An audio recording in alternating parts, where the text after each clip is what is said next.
Assalamualaikum warahmatullahi taala wabarakatuh dan salam sejahtera. Alhamdulillah kita kembali lagi bagi program kita Bual Bicara Santai bersama dengan Yang Berhormat Negeri Kedah Darul Aman yang disiarkan setiap hari Isnin untuk tatapan dan juga maklumat pengetahuan kepada semua rakyat negeri Kedah, khususnya apa jua berkaitan dan apa jua isu-isu yang melingkari rakyat negeri Kedah dan juga pentadbiran kerajaan negeri untuk pengetahuan dan juga untuk kefahaman rakyat negeri Kedah. Alhamdulillah pada minggu ni kita bersama dengan tidak asing lagi Yang Berhormat Datuk Ustaz Haji Ahmad bin Yahya, Ahli Dewan Undangan, Ahli Dewan Negara bagi mewakili kerajaan negeri Kedah ke Dewan Negara ataupun yang lebih kita kenali sebagai Yang Berhormat Senator. Assalamualaikum Ustaz, apa khabar? Assalamualaikum warahmatullahi wabarakatuh. Kita nak panggil Ustaz ke nak panggil Datuk boleh tak? Boleh belakang. Boleh belakang.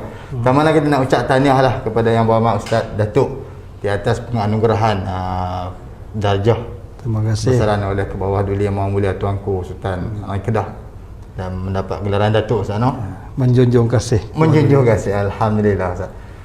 Ustaz, minggu ni kita nak berbicara tentang, sebelum ni kita menjemput ahli-ahli Dewan Undangan Negeri. Ya. Dan mereka lebih fokus kepada Dewan Undangan Negeri sendiri.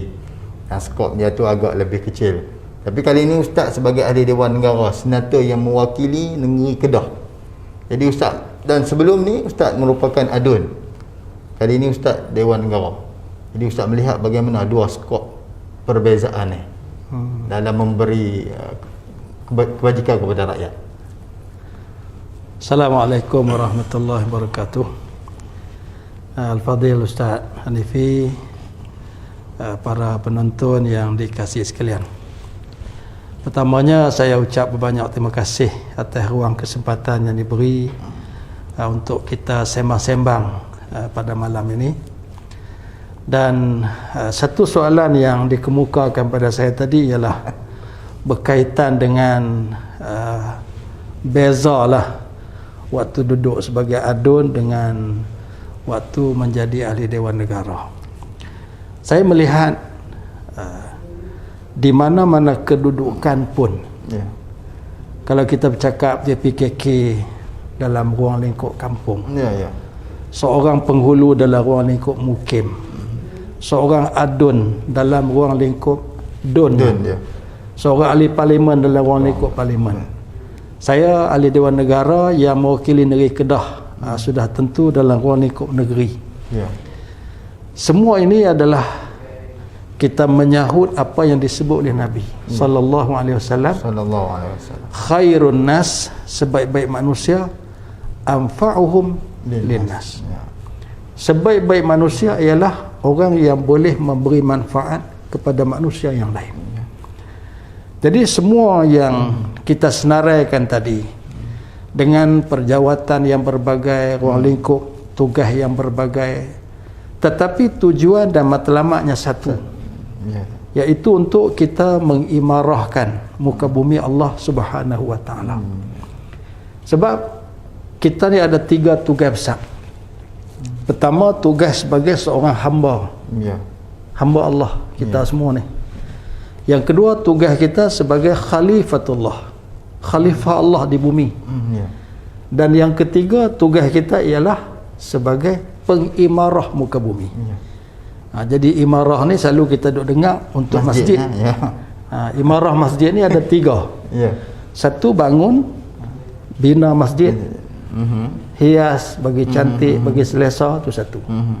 Yang kedua, kita ramaikan. Ramaikan dengan solat jemaah, ramaikan dengan majlis ilmu dan sebagainya. Yang ketiga, kita aktifkan masjid tu. Jadi kita ambil imarah masjid tadi, kita bawa dalam konteks lebih besar, iaitu mengimarah negeri, mengimarah negara dan mengimarah muka bumi. Jadi artinya peranan dan tugas kita sangat luas sebagai seorang hamba dan khalifah Allah di bumi. Jadi bagi saya, bila diberi peluang, dulu 2013 sebagai seorang adun di Dun Alok Mengkudu, jadi sedaya upaya pada waktu itu saya cuba pertama sekali kita tahu apa bidang tugas kita sebagai seorang adun. Jadi ahli Dewan Negeri, ahli Dewan Negara, ahli Parlimen ini tugas hakiki yang sebenar ialah kita adalah pembuat undang-undang, pembuat dasar, meluluskan peruntukan-peruntukan yang bersifat contohnya bajet dan sebagainya. Itu peranan ataupun tugas hakiki. Tetapi di samping itu bagi masyarakat, bila sebut seorang adun, maka tanggungjawab adun ini kebiasaan dilihat sebagai pemimpin dalam masyarakat.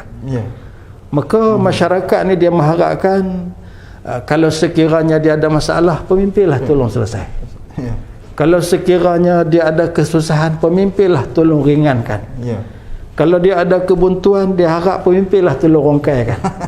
Jadi dia meletakkan harapan yang cukup tinggi lah kepada seseorang pemimpin. Lebih-lebih lagi pemimpin itu bila dikenali ataupun digelar dengan yang berhormat. YB. Dan YB ni pula bila dia digelar dengan yang berhormat, bagi kita yang berhormat itu bukan artinya kita nak berseronok suka, nak besar diri, tetapi sebaliknya kebanyakan dari kita YB itu kita tafsirkan, terjemahkan dengan maksud yang memberi khidmat, yang berkhidmat. Jadi ruang lingkup untuk memberi khidmat pada waktu sebagai seorang adun dalam ruang lingkup daerah ataupun dunnya yang diwakilinya. Kemudian bila sidang dewan, dia akan memberi khidmat pandangannya pada waktu berlaku sidang dewan. Macam kita sebut tadilah, bawa suara rakyat dan sebagainya. Jadi saya sekarang tahun 2020 bulan 8 diberi pula satu tanggungjawab baru bagi saya, iaitu menjadi ahli Dewan Negara. Senator. Seorang senator lah di Dewan Negara. Bila berada di Dewan Negara, waktu itu saya sebenarnya diberi peluang pula untuk satu belajar lah. Pasal kita ni belajar sepanjang hayat. Betul tak? Kalau dulu kita belajar macam mana kita nak memberi khidmat pada rakyat dalam dun di negeri, kemudian sekarang kita belajar pula bagaimana untuk kita nak memahami apa yang ada dalam negara. Dari sudut segala undang-undang, segala permasalahan, segala kementerian, segala jabatan, segala apa, yang semua itu balik kepada apa yang saya sebut tadi, untuk nak memastikan muka bumi Malaysia ini diimarahkan sebaik yang mungkin. Jadi bila kita berada di sana, kita dapat melihat dengan lebih luas lah peranan-peranan dan tanggungjawab kita. Tetapi saya tak pernah lupa bahawa saya dipilih oleh Dun Kedah, maka sudah tentu keutamaan perhatian suara yang perlu untuk kita angkat di Dewan Negara ialah apa sahaja yang ada di negeri kita. Jadi saya bersama dengan rakan-rakan ahli Dewan Negara dan juga ahli Dewan Rakyat, ahli Parlimen kita jadi semua kita memainkan peranan yang sama di peringkat negara, peringkat persekutuan untuk kita angkat suara rakyat negeri Kedah. InsyaAllah kalau tuan-tuan para penonton mengikuti perbahasan dalam Dewan Rakyat, ikut pula perbahasan dalam Dewan Negara, kita akan dapat lihat bagaimana wakil-wakil rakyat kita di peringkat negeri Kedah yang berada di Parlimen sana sedaya upaya membawa suara Kedah. InsyaAllah itulah peranan yang kita mainkan. Keutamaan yang paling-paling menjadi perhatian kita ialah nak melihat kesejahteraan rakyat, khususnya di negeri kita. Jadi dia ada Ustaz, maksudnya dia sebagai seorang senator tu tajuk khusus yang daripada negeri Kedah untuk dibawa kepada Malaysia ataupun negara, ataupun kita kata senator ni dia membawa suara dun, bukan suara rakyat awam. Bagaimana Ustaz? Baik, terima kasih. Jadi selepas tahun lebih lah saya berada dalam Dewan Negara, bagi saya orang Kedah, pemimpin kerajaan di Kedah, kemudian Dun Kedah memberi kebebasan yang sangat luas kepada kami, ahli Dewan Negara dan Dewan Rakyat, untuk angkat apa saja suara. Jadi sebab itu kita memberi perhatian lah. Contoh sidang dewan yang sedang berjalan, kita bagi perhatian terhadap isu-isu yang berbangkit. Kemudian nanti kita akan lihat apakah isu-isu yang berbangkit di negeri yang perlu disuarakan di peringkat pusat. Tidak perlu menunggu daripada kerajaan negeri. Tak perlu. Tapi kalau sekiranya ada keperluan daripada negeri untuk disampaikan, itu lebih-lebih lagi lah. Jadi saya mudah bahasa beginilah. Tanggungjawab ahli Dewan Rakyat, ahli Dewan Negara ini, kita peka terhadap keperluan negeri Kedah untuk diangkat di sana. Tak perlu tunggu orang habaq. Tak perlu tunggu orang habaq. Baik tak. Tapi kalau orang habaq tu lagi lebih faham orang nak apa. Jadi Ustaz, alhamdulillah kita tengok Ustaz jadi daripada Dewan Menangan Negeri, kemudian jadi senator, dan kita nak sembang sikit pasal isu kekeluargaan lah. Jadi kita sembang skop kerja Ustaz. Jadi penerimaan Ustaz, keluarga khususnya, isteri dan anak yang terbaru, ada menantu dah yang ni. Allah. Terima kasih Ustaz Alifi, dia peka dengan keluarga. Saya pun selalu ikut Facebook dia, cerita banyak keluarga, anak-anak yang memberi sokongan. Sebenarnya keluarga kita itu adalah tulang belakang dari kekuatan kita lah. Sumber inspirasi kita keluarga ni. Tapi selepas kerajaan memperkenalkan keluarga Malaysia, jadi keluarga tu lagi besar, lagi luas. Jadi apa yang utama bagi kita, saya melihat begini. Saya kira tuan-tuan dengan saya pun sama. Kita nak melihat, kalau dalam konteks keluarga kita nak supaya kita dapat keluarga yang bahagia. Maknanya saya sebagai suami, isteri, kemudian anak, menantu, lepas insya-Allah Tuhan bagi cucu dan sebagainya. Kita mengharapkan keluarga kita bahagia, keluarga kita berada dalam keadaan baik, keluarga kita sentiasa sejahtera. Jadi kebahagiaan keluarga kita itu kita nak bawa keluar supaya benda itu juga berlaku dalam negara dan negeri kita.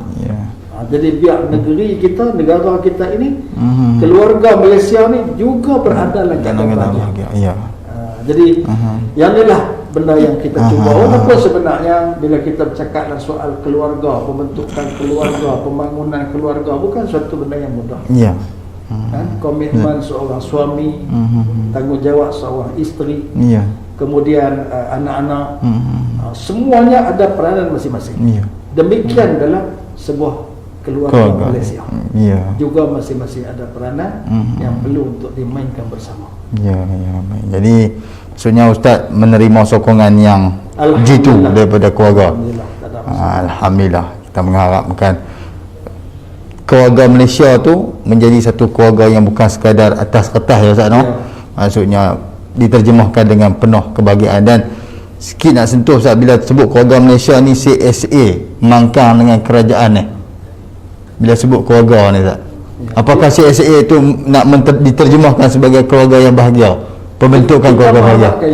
Kita mengharapkan itu sebab mungkin ini pengalaman baru kita lah berbanding dengan sebelum-sebelum ini. Sebelum-sebelum ini mungkin sebelum PRU 14 kerajaan yang ada, walaupun ada ketika hilang majoriti 23, tapi masih lagi berada dalam keadaan yang agak baik, stabil. Berbanding dengan selepas PRU yang ke-14, kita nampak, yalah, bayangkan tuan-tuan, dalam tempoh satu penggal dah 3 menteri. Jadi kita boleh bayang sendiri bagaimana bentuk kerajaan yang ada dan kestabilan kerajaan itu secara mana. Jadi dalam suasana yang ada sekarang, kita memerlukan kepada semua lah. Kerjasama tu yang saya sebut tadi, keluarga Malaysia ni dia memerlukan kerjasama. Jadi bukan sekadar parti di pihak kerajaan, tapi juga di pihak pembangkang. Sebab itu bila dibuat CSA, ada perjanjian yang mengikat antara kerajaan dengan pembangkang, menyebabkan ada perkara-perkara yang perlu untuk kita sama-sama persetujui. Contohnya bila kerajaan membentang satu rang undang-undang, pindaan atau rang undang-undang baru, ataupun contohnya ni yang terdekat ni bajet. Bila bila kita sebut tentang perkara-perkara yang penting untuk negara, kita mengharapkan apa saja bentuk pandangan, apa saja bentuk perbahasan yang diberikan oleh pembangkang kepada kerajaan, penyudah dia, kita sama-sama sokong. Bagi memastikan kita boleh bertahan. Maksudnya kita kena ketepikan sensitiviti politik lah. Ya. Untuk sentimen politik ni kena politik kepartian maksudnya. Kita letak sebelah sat, utamakan untuk rakyat. Sebab apa? Sebab kita kalaulah kerajaan yang tidak stabil, kemudian saat lagi bertukar Perdana Menteri, saat lagi ni kesan dia ialah kepada rakyat, terutama dalam keadaan pandemik ni lah. Ya, terutama kita nak kena settle yang tu dulu. Ya, baik. Maksudnya habis selesai pandemik, kalau kita nak bertarung pun selepas tu lah. Lepas tu kita buka belakang, kita pegang silat. Betul silat. Okay, ya, insyaAllah Ustaz. Terima kasih Ustaz untuk persingan pertama ni. Kita membicarakan tentang kepribadian Ustaz sendiri, khususnya selepas dilantik sebagai Yang Berhormat Senator, kemudian dengan keluarga Malaysia, dan ada beberapa kupasan lagi selepas ini yang insya-Allah lebih jelas, lebih terang.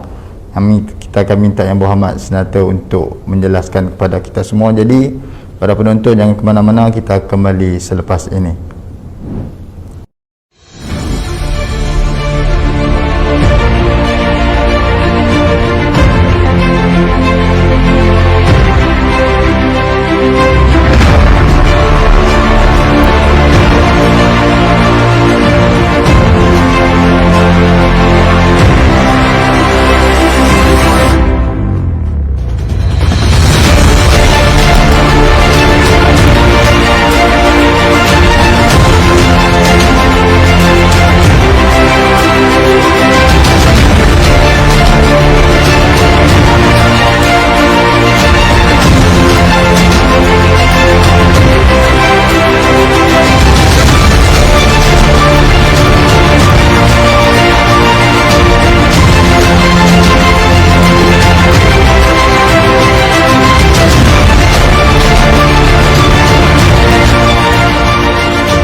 Kita kembali ke program Bual Bicara Santai bersama dengan Yang Berhormat Datuk Ustaz Haji Ahmad bin Yahya, Ahli Dewan Negara bagi mewakili Kerajaan Negeri Kedah Darul Aman, dan juga yang merupakan Pesuruhjaya PAS Negeri Kedah.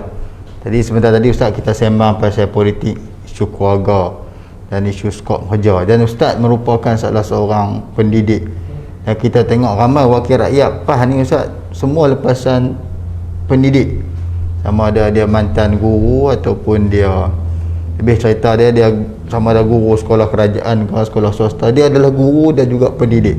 Dan Ustaz merupakan seorang pendidik, dan Ustaz sendiri menghimpunkan sekolah-sekolah agama di negeri Kedah ni di bawah satu Hesa Hal Ehwal Sekolah Agama yang sekian lama zaman pemerintahan Ustaz Izam Abdul Razak. Jadi Ustaz melihat bagaimana Ustaz pengurusan sistem pendidikan di negeri Kedah khususnya, terutamanya zaman yang agak mencabar ni. Terima kasih Ustaz Hanifi. Latar belakang pendidik adalah merupakan salah satu daripada kebiasaan kepada orang yang duduk dalam gerakan Islam. Kalau kita tengok kepada sejarah penubuhan gerakan Islam pun bermula daripada tok-tok guru pondok, bermula daripada tokoh-tokoh agama, itu kebiasaan. Dan Alhamdulillah selepas daripada itu kita menyaksikan gerakan Islam PAS khususnya dimasuki oleh pelbagai pihak, sehingga satu ketika tu timbullah dilihat ini kumpulan ulama, ini kumpulan profesional, kerana ramainya dan kepelbagaian yang terlibat dalam gerakan. Tapi semua itu akhirnya dapat disatukan, dipadukan dan digembling dengan satu tenaga yang sangat baik. Alhamdulillah. Cuma bila sebut Ustaz Hanifi sebut tadi latar belakang pendidikan sebagai satu kerjaya kita pada satu waktu dulu. Kemudian kita terlibat dengan dunia politik, takbiran. Saya melihat kedua-dua ini sebenarnya tidak ada pertembungan pun. Bahkan kedua-duanya saling lengkap melengkapi. Kerana pendidikan, kita memberi khidmat kepada anak-anak murid, kepada ibu bapa waris, sementara menjadi pemimpin dalam takbiran, memberi khidmat kepada rakyat yang lebih luas. Jadi bila kita gemeling kedua-dua ini, dengan latar belakang yang kita ada sikit sebanyak, rupanya dia saling sokong menyokong, iaitu berasas kepada perkhidmatan, perkhidmatan yang kita beri. Jadi saya bila Ustaz Hanifi sebut tadi, bermula saya dengan pendidikan sebagai seorang pendidik. Jadi bila saya tengok balik, alhamdulillah, rupa-rupanya latar belakang kita bermula dengan pendidikan, selepas tu kita berada dalam arena yang sekarang ni kita ceburi, dia dapat membantu kita untuk kita bergerak dengan lebih teratur, dan kita tahu sebenarnya apa yang masyarakat kita perlukan. Sebab kalau kita tengok dalam dunia politik sekalipun, pentadbiran, perkhidmatan, dia tidak dapat lari juga daripada pendidikan. Jadi pendidikan tu mesti berjalan dalam dunia politik, dalam pentadbiran, mesti berjalan dengan seiring. Alhamdulillah kita dapat padukan dengan baik. Sebab tu saya melihat bahawa bagaimana kita tengok orang-orang politik hari inilah, kan, di negeri Kedah khususnya, ramai radun-radun Kedah ni latar belakang pendidikan. Sampai Datuk Speaker kita pun seorang cikgu. Kan? Daripada sehingga dia lebih dikenali cikgu. Menunjukkan bahawa ramai latar belakang pendidik yang menceburi dunia politik. Alhamdulillah. Dan saya juga bersyukur kerana dalam dunia politik yang kita ceburi, kita diberi ruang yang cukup luas untuk kita laksanakan apa yang diperlukan oleh pendidikan.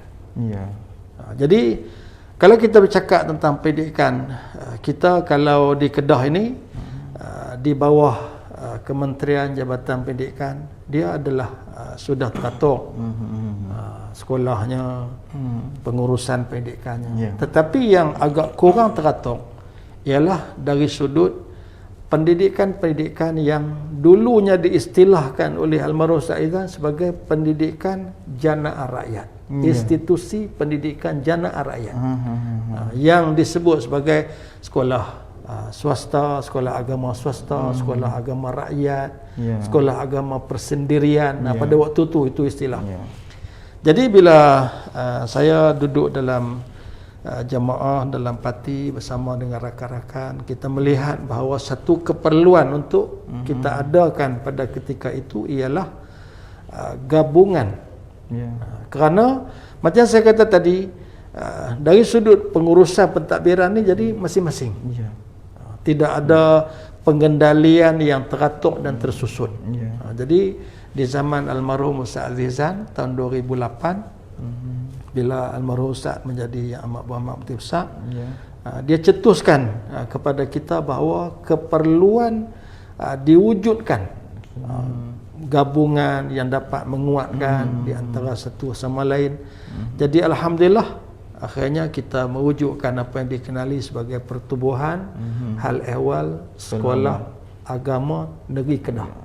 Dia punya singkatan dia tu HESA. Jadi saya yang terlibat dari awal dan sampai hari ini HESA masih berperanan. Saya rasa amat bersyukurlah melihat perkembangan HESA. Kita mulakan gabungan kita waktu itu lebih kurang 21 sekolah. Sekarang sudah ada 170 gabungan kita. Jadi daripada sekolah-sekolah ini, institusi ini, ada aliran pondok, ada mahat tahfiz, kemudian ada pula sekolah menengah Islam, ada sekolah rendah Islam, ada pusat-pusat pemulihan. Jadi kita gandingkan semua ini dan alhamdulillah kerajaan pula bagi sokongan kepada kita. Daripada zaman almarhum Ustaz Azizan sampailah kepada hari ini kita mendapat sokongan daripada kerajaan dalam berbagai-bagai bentuk. Jadi contohnya penyaluran bantuan kepada sekolah-sekolah, kemudian kita pula bagi bantuan kepada pihak kerajaan dengan kita menyediakan maklumat-maklumat sekolah-sekolah ini.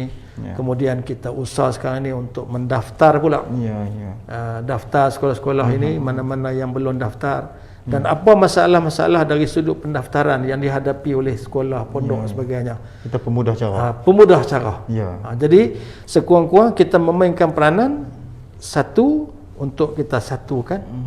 Kemudian yang kedua, kita adalah sikit sebanyak kita bantu di sudut pembangunan guru, pembangunan staf, buat kursus pengurusan pentadbiran, keuangan dan sebagainya. Selepas itu sekarang kita bina lagi jalinan dan hubungan yang baik dengan kerajaan pula. Buat perundingan, berbincang macam mana nak memastikan semua sekolah-sekolah ini mendapat sumbangan bantuan daripada kerajaan. Dan kita rasa cukup bersyukurlah dengan perkembangan kerajaan yang ada pada hari ini. Contohnya di peringkat pusat. Peringkat pusat hal ehwal agama mendapat peruntukan yang lebih daripada biasa. Dan satu yang menarik ialah bila kerajaan persekutuan memperuntukkan sejumlah yang lebih besar. Dulu 100 juta lah 140. Saya amat yakin bahawa kita di Kedah akan mendapat lebihan daripada peruntukan ini. Sebab apa? Kerana kita ada banyak sekolah agama di Kedah. Jadi peratusan peruntukan ni kita lebih lah, insya-Allah. Insya-Allah kita harap begitu. Dan akhir sekali semuanya pulangan balik kepada sekolah-sekolah ini, dan ini akan membantu sekolah lebih maju dari sudut pembangunan fizikal dan juga pembangunan pendidikannya. Jadi selepas daripada 2008 kita tubuh sampai hari ini, kita rasa amat bersyukur dengan perkembangan yang ada. Dan saya hari ini sering jugalah dikunjungi oleh rakan-rakan daripada negeri-negeri lain yang nak melihat bagaimana kita bangunkan pertubuhan sekolah ini dan bagaimana kita dapat gabung jalin sekolah ini dengan baik. Dan waktu kita tak jadi kerajaan pun pertubuhan kita dapat berjalan dengan baik. Pada ketika itu memang ada orang tanya juga macam mana kita tak boleh bagi apa-apa peruntukan. Kita buat perjumpaan lebih pada nak saling kongsi apa-apa itu saja. Jadi tak ada apa-apa bantuan yang kita boleh bagi. Tapi yang menarik, sekolah-sekolah ini sendiri jawab. Kata mereka, memang kita bangunkan sekolah, kita yang cari dana, kita susah payah, kita ikhtiar, tak ada masalah dari sudut peruntukan. Kerana yang paling utama bagi kami, bila ada pertubuhan yang macam ni menggabungkan kami, sekurang-kurang kami kenal adik-beradik. Walaupun tak dapat peruntukan, kita pertubuhan tak boleh bagi apa-apa peruntukan, tetapi pertubuhan sudah berjaya memperkenalkan kami dengan adik-adik kami. Kami tahu ni abang, ni sepupu, ni kan. Jadi sekurang-kurangnya itu. Dan bila kita jadi kerajaan dan kerajaan bagi perhatian, lagi bertambah baiklah. Tambah baik, insya-Allah kita. Jadi Ustaz, macam saya sebut tadi, Ustaz sebagai Pesuruhjaya PAS Negeri Kedah. Dan seperti yang kita sedia maklumlah Ustaz, PAS Kedah ni ada satu institusi pendidikan Muassasah Darul Ulum. Dan dia menjadi seolah-olah menjadi automatik lah, kita kata mudah. Siapa yang jadi Pesuruhjaya, dia pengurusi Muassasah Darul Ulum. Jadi bagaimana Ustaz nak meneruskan kesinambungan Muassasah tu dalam keadaan Ustaz sebagai seorang Pesuruhjaya PAS Negeri Kedah. Dua tugasan yang agak berat bertambah dengan Hesa lah. Baik, pertamanya saya sebenarnya bila bercakap tentang pendidikan di Kedah, bercakap tentang Muassasah Darul Ulum, saya akan kenal balik bagaimana pengorbanan, perjuangan, jihad pendidikan orang dulu-dulu. Waktu bila kita duduk tu, kita akan kenanglah bahawa kewujudan Muassasah Darul Ulum, institusi. Kemudian di Muassasah itu ada sekolah menengah. Kemudian di situ ada pusat pendidikan tinggi PAS, iaitu ada Kolej Islam Darul Ulum. Dan di situ ada pusat bahasa yang dicita-citakan oleh almarhum Ustaz Azizan. Bila kita tengok, kita nampak betapa cita-cita besar orang dulu dan betapa pengorbanan mereka amat luar biasa. Jadi mereka sudah mewariskan kepada kita generasi hari ini sebuah institusi, kemudian susun atok pentadbiran, kemudian menyediakan pula prasarana yang amat baik, ditambah lagi nilai sokongan dari sudut menyediakan pula aset-aset untuk menyokong. Contohnya almarhum Ustaz Izan sudah beli tanah Bendang. Dia kata kurang-kurangnya tanah Bendang ni bila kalau hampa tak boleh buat pun sewa. Hasil pada sewa tu boleh membiayai pentadbiran. Jadi bila kita tengok keadaan itu, betapa generasi awal waktu sukar mereka boleh bangun, apatah lagi kita hari ini. Jadi tanggungjawab kita hari ini untuk menambah baiklah dari sudut pembangunannya, dari sudut pentadbirannya, dan dari sudut usaha kita untuk menambah nilai pendidikan. Jadi di pihak Kolej Islam Darul Ulum, mereka sedang menggariskan beberapa perancangan untuk masa depan di sudut dalaman, dan berusaha sedia upaya juga untuk kita mendaftar Kolej Islam Darul Ulum ini dengan Kementerian Pengajian Tinggi.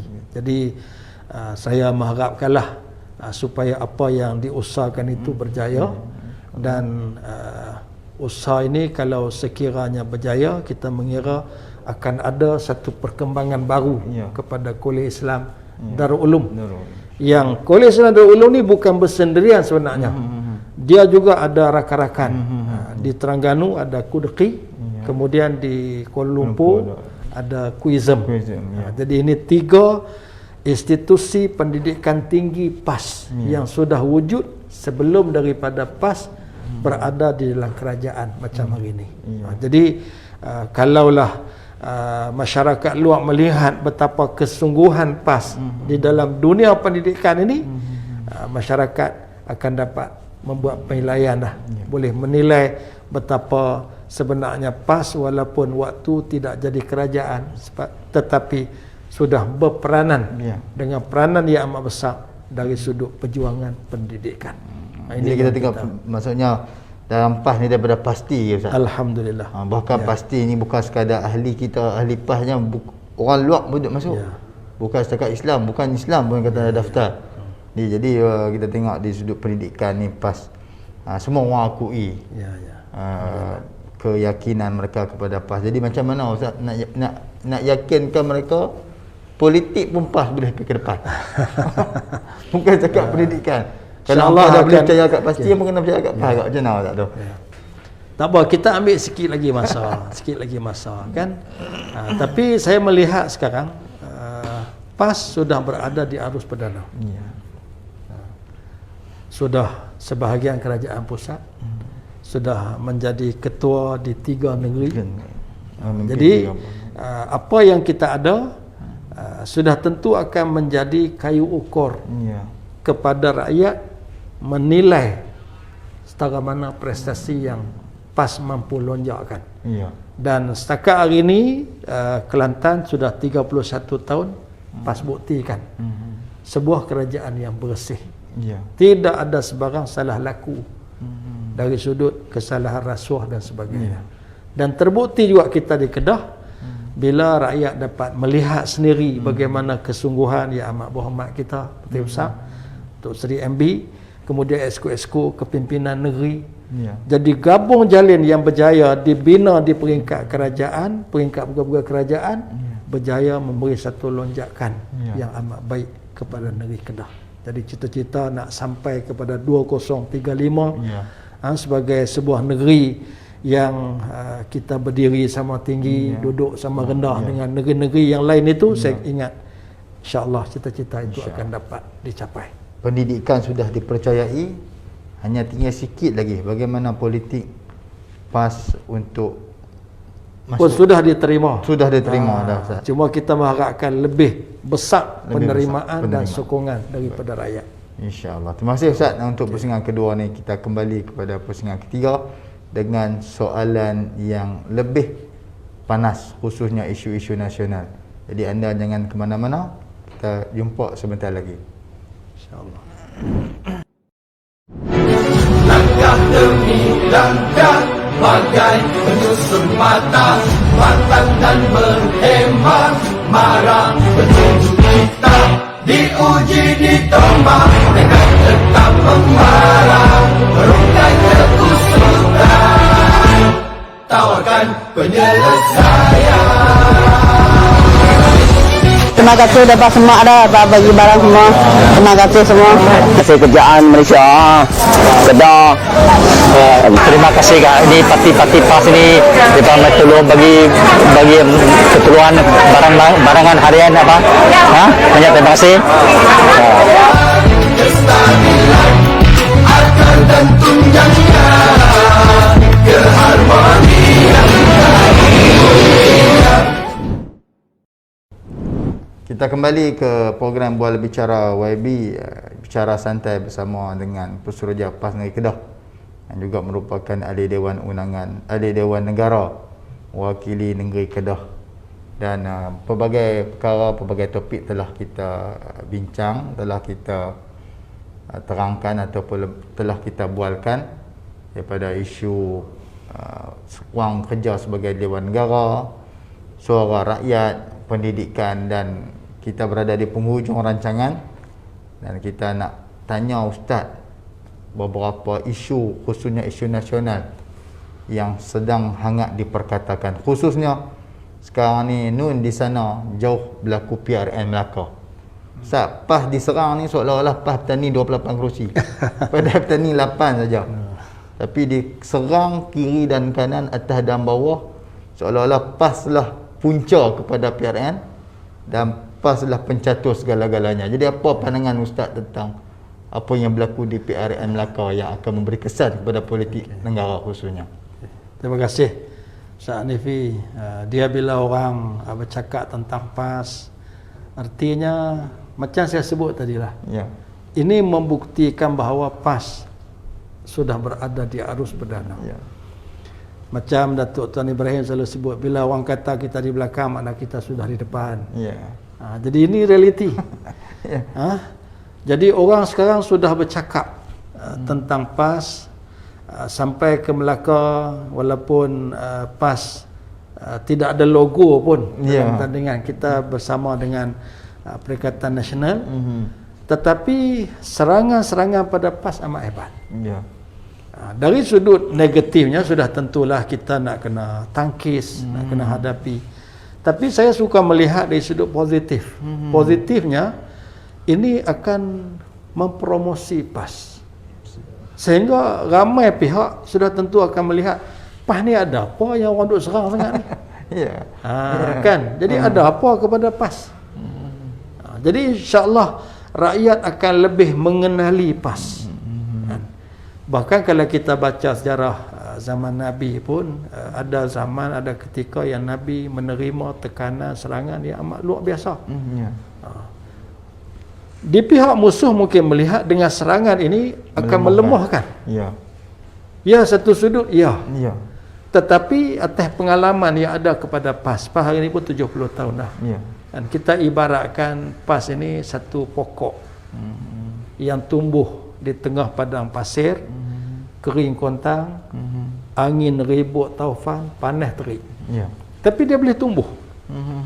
Sebab sejarah penubuhan PAS ini dia tidak pernah jadi kerajaan, dalam maksud ada kuasa yang besar. Kalau jadi kerajaan pun dia bersama saja. Waktu perikatan dulu kan. Tetapi dia mampu untuk tumbuh. Bahkan dia boleh tumbuh, kemudian dia boleh membesar. Daun-daun dia itu alhamdulillah dia boleh menaungi pula. Jadi dia boleh memberi bayang-bayang teduhan yang amat baik kepada orang yang lalu lalang di bawah pokok ini.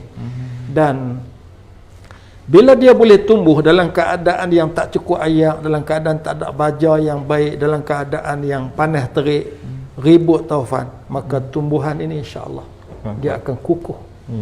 Sebab tu walaupun kita diserang daripada atas bawah kiri kanan, tapi saya melihat hari demi hari PAS bertambah kukuh. Jadi kita mengharapkanlah kemenangan besar Ya. Perikatan Nasional dan PAS di negeri Melaka, Ya. yang itu akan menjadi satu petunjuk untuk PAS melonjak dengan kejayaan lebih besar. di Jadi seluruh apa Malaysia. jangkaan Ustaz dengan 28 seat ni? Berapa Perikatan Nasional yang mampu menang? Bagi saya begini saja. Ya. Saya mudah ya. Kejayaan kita hari ini ialah kita menafikan peluang kepada PH untuk balik berkuasa. Cukup. Cukup. Jangan bagi PH balik berkuasa ya. Itu yang Berapa kita kerusi pun tak kisah. tak kisah. Yang penting buat dengan perintah. Jangan merintah. Mudah saja kita. Okay. Okay, InsyaAllah Ustaz, kita mengharapkan ada satu keajaiban lah InsyaAllah. di Melaka, khususnya bagi PAS yang tak ada logo pun dalam kertas undi, tapi diserang bertubi-tubi kiri dan kanan. Dan Ustaz, ada satu berita gembira di negeri Kedah lah, bagi kita mungkin satu berita gembira. Tak tahulah di pihak sana sama ada berita gembira ataupun berita yang sedih. Pengumuman Yang Amat Berhormat Datuk Seri Menteri Besar bahawasanya tidak ada lagi premis perjudian kedai nombor ekor di Kedah. Jadi apa harapan dan apa yang Ustaz nak gambarkan dengan apa yang diumumkan oleh kerajaan negeri Kedah baru-baru ni? InsyaAllah kita pertama sekali lafazkan Alhamdulillah, dan kita ucap tahniah kepada Yang Amat Berhormat Menteri Besar, kepada kerajaan kerana berani membuat satu keputusan untuk kita sifarkan premis judi di Kedah. Ya. Sifarkan premis judi di Kedah sebagai usaha kita di samping menangani masalah sosial, menangani kesan judi, menangani orang yang bahasa mudah ni taik judi ni. Ya, ya. Kan? Yang macam-macam masalah yang timbul daripada perjudian. Tapi hak paling besar bagi saya ialah inilah sebenarnya cita-cita yang ada kepada PAS. Cita-cita apa? Cita-cita untuk menjunjung apa saja yang diperintahkan oleh Allah. Ya. Sebab tu bila kita diberi ruang, kalau kita ambil contoh negeri-negeri yang kita jadi kerajaan, Ya, ya. sedaya upaya kita akan tengok apa Tuhan suruh yang kita boleh buat dalam ruang lingkup kuasa yang kita ada. Apa yang Tuhan larang yang kita mampu untuk laksanakan. Jadi sekarang ni kita boleh, bila dah Yang Amat Berhormat Datuk Seri Menteri MB umumkan sifar judi di Kedah, premis judi di Kedah, saya yakin seluruh rakyat Kedah akan sokong. Jadi serangan-serangan sekarang ni dah mula terima serangan. Jadi Ustaz merasakan hak yang menyerang ni depa ni suka judi ataupun sengaja nak timbulkan isu? Macam kita sebut tadilah kan. Jadi ada orang ni bila dia serang walaupun benda yang baik kan. Biasanya beginilah. Benda yang baik sepatutnya kita terima dengan syukur. Orang yang dapat benda baik kita ucap tahniah. Tapi kalau sekiranya kita melihat dengan sebaliknya, jadi apa maksud? Kita boleh faham beginilah. Satu, sama ada dia cemburu, kan? Tidak pun dia dengki. Kan? Dia nak buat tak boleh. Tak buat tak boleh. Kalau tidak pun satu lagi hal lagi berat lah. Dia tu take judi. Wal'iyahzubillah lah, kita minta jauh kan daripada take judi ni. Ada di mana-mana. Kita harap ini sebagai ada orang mempersoalkan, dia kata kalau kita tutup premis judi pun lepas pada ni online dan sebagainya. Saya sebut beginilah, kita nak langkah 1000 langkah, bermula dengan satu. Kan? Dan saya anggap ini bukan satu langkah, ini sudah banyak langkah ke depan. Kan? Bila kita sifarkan premis judi di Kedah, kan, dalam keadaan yang mungkin orang melihat apa kita boleh buat, bagaimana kuasa yang ada pada kita. Tapi sekurang-kurangnya macam Yang Amat Berhormat Menteri Besar sebutlah, kan, saya ada tumpang, saya ada sikit kuasa yang boleh saya manfaat guna. Kan? Saya akan gunakan untuk menunaikan perintah Allah. Macam mana usaha kita sekarang lah untuk menyatukan umat. Menyatukan umat. Ada orang tengok dia kata ni, depa ni bercakap penyatuan pasal apa? Pasal nak bertahan kuasa. Soal apa tafsiran orang terpulang. Tetapi menyatukan umat itu adalah perintah Allah. Jadi usaha kita sekarang ialah bagaimana sedaya upaya dengan kemampuan yang kita ada nak menunaikan apa yang Tuhan perintah. Ya. Jadi semalam pun ya Ahmad Muhammad Menteri Besar umum ada dua benda. Pertama judi, yang kedua arak di luar kawasan bandar. Ya. Jadi dua benda ni pun masalah besar tak ini kalau dia tak berjudi dia bawa minum. Jadi kita harap dua-dua benda ni dapat dikekang di Kedah lah khususnya. Ya. Kalau kita dengar cerita Ustaz almarhum Ustaz Fadina, dia cerita orang Kedah ni tengah benang boleh berjudi. Bukan dekat di Kedah. Tengah benang boleh berjudi. Jadi kita harap dengan kuasa undang-undang yang dibuat oleh kerajaan negeri ni dapat membantu khususnya rakyat dalam meninggalkan perkara-perkara yang tidak sepatutnya. Jadi akhir sekali Ustaz, sebagai seorang pimpinan Parti Gerakan Islam, jadi apa harapan dan hasrat Ustaz untuk melihat gerakan ini? Ya, pertamanya sudah tentulah macam kita bincang tadi, kalau rakyat mula menerima pendidikan yang kita tawar, mula menerima perkhidmatan dari sudut kebajikan yang kita buat. Ya. Pasal kan kita jadi kerajaan tak jadi kerajaan, dari sudut kebajikan ni kita habis-habisan kita usaha. Demikian juga saya melihat rakyat menerima dakwah kita. Ya. Rakyat menerima dakwah kita, kita ajak melakukan kebaikan, kita ajak untuk sama-sama pakat duduk dalam keadaan elok, kan. Kita tak buat benda-benda yang merosakkan diri, merosakkan masyarakat. Jadi dari sudut dakwah alhamdulillah berjalan dengan baik. Dari sudut pendidikan PAS sudah mainkan peranan yang cukup besar. Dari sudut khairiah kebajikan pun cukup besar. Maka harapan saya kepada seluruh rakyat, berilah keyakinan kepada PAS.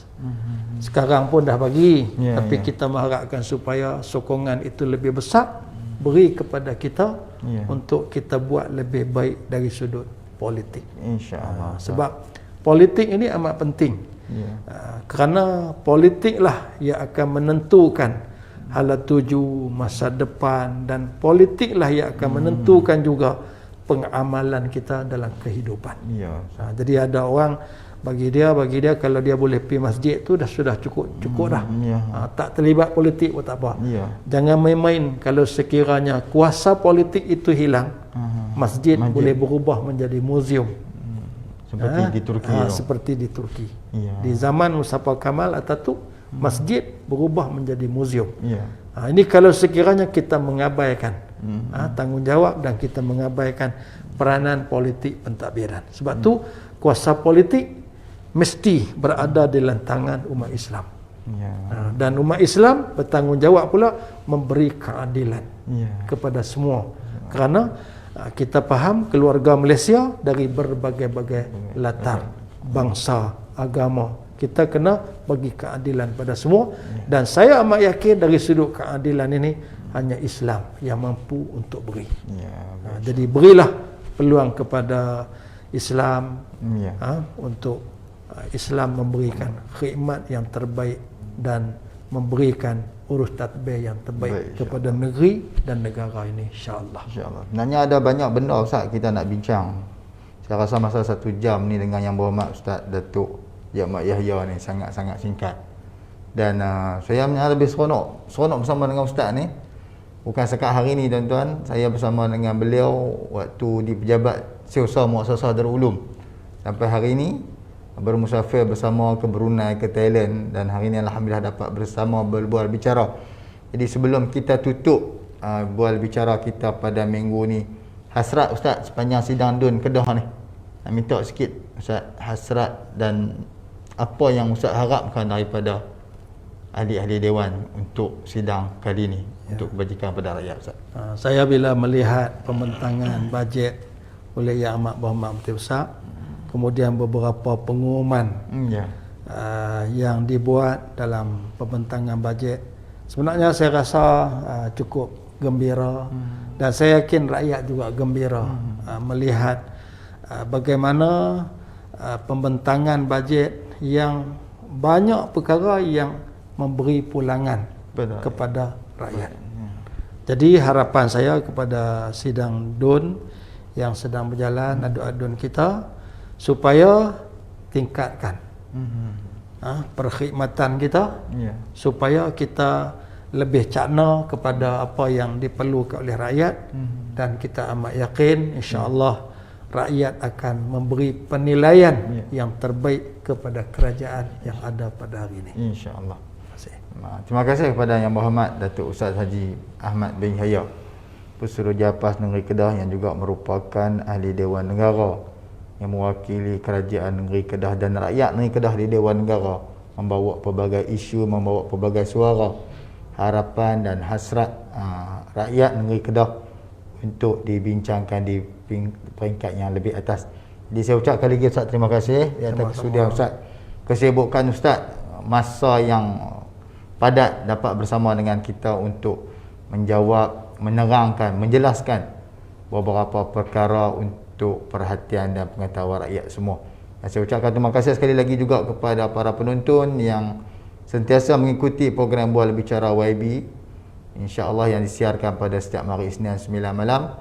Jadi untuk kali ini kita bersama dengan Yang Berhormat Ustaz Haji Ahmad Yahya. Tunggu minggu depan kita bersama dengan YB yang lain, dengan kupasan, dengan penerangan yang insya-Allah akan lebih menjelaskan kepada semua rakyat negeri Kedah.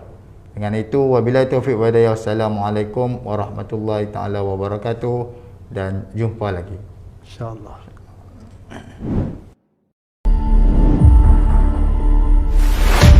Berpuluh tahun kita bangunkan rumah, kita nak hasilkan suasana yang kita ada. Sekali dilanda dengan ujian ini, ia memberikan kesan yang cukup besar kepada yang terlibat. Namun di sana kita bersyukur.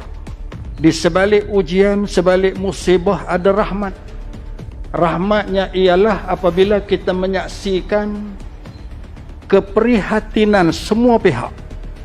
Ya Amat Berhormat Menteri Besar turun awal lagi. Dengan sebab bila Menteri Besar turun, seluruh agensi-agensi pun juga ikut sama. PAS mengambil tanggungjawab. Kita buka bilik operasi untuk membantu. Bermula daripada operasi untuk menyuci, bersih. Jadi di sana sukarelawan dari seluruh negara datang, diketuai oleh Jabatan Amal.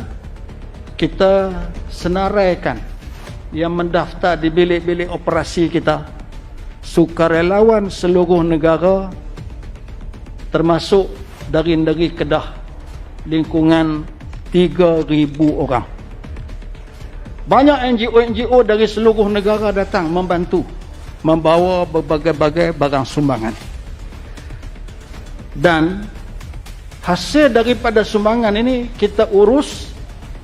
Kalau kita nak nilai, kita tak nilai secara terperinci lah, tapi kalau nak dinilai keseluruhan sumbangan duit campur dengan barang-barang, secara kasarnya kita buat penilaian ialah dalam lingkungan 2.5 juta.